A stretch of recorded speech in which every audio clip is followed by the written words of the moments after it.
देखिए बच्चों, क्वेश्चन कह रहा है हमसे कि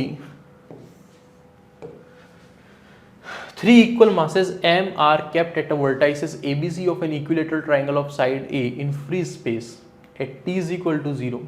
time t is equal to 0 पर हमें ये फोटो दी गई है और बोला गया है कि यहाँ पर इक्वल मासेस प्लेस किए गए हैं ABC पर. Now they are given an initial velocity.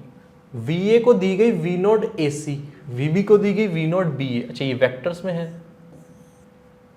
V naught CB, C को दी गई V naught CB. Here AB, CB and B are unit vector.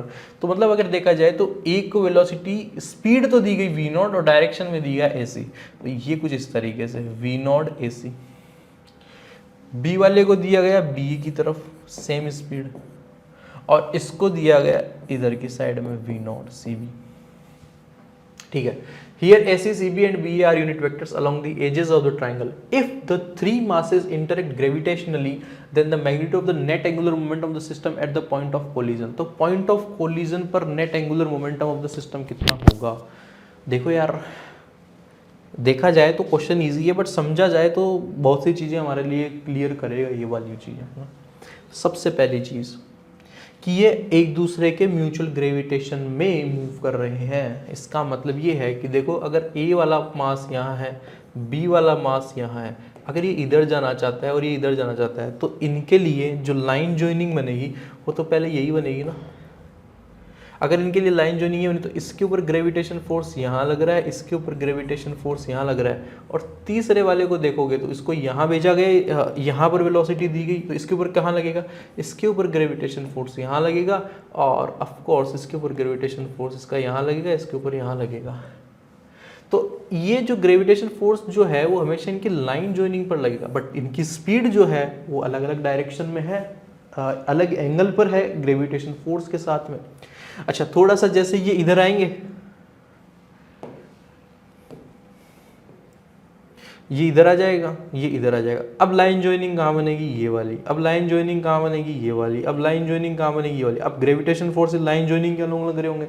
फिर थोड़ा और आगे आ जाएंगे. तो ये क्वेश्चन बताया जरूर है इन्होंने कि भाई ये ग्रेविटेशन वगैरह की हेल्प से इन्होंने जरूर बनाया होगा, बट ये क्वेश्चन तो हम इन क्लास इन जनरल कर रहे थे रिलेटिव मोशन के केस में, सेपरेशन एंड अप्रोच वाले केस में. ठीक है.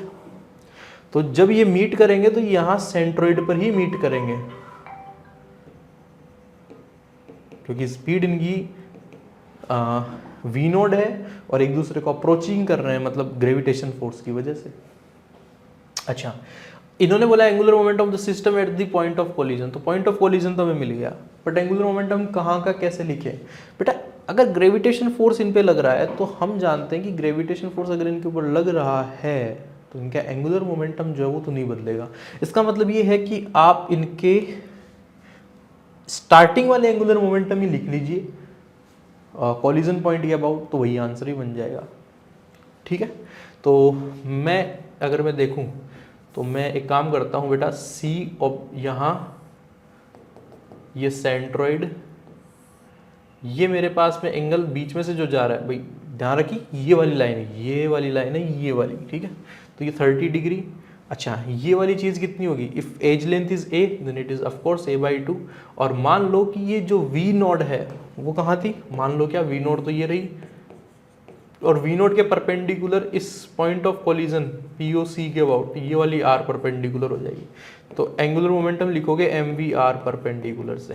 तो किसी एक ऑब्जेक्ट का लिख रहा हूँ मैं, MV तो कितना है V नोड, और R परपेंडिकुलर कैसे लिखोगे, R परपेंडिकुलर लिख लीजिए भैया आप. 1030 can be written as R perpendicular by this A/2.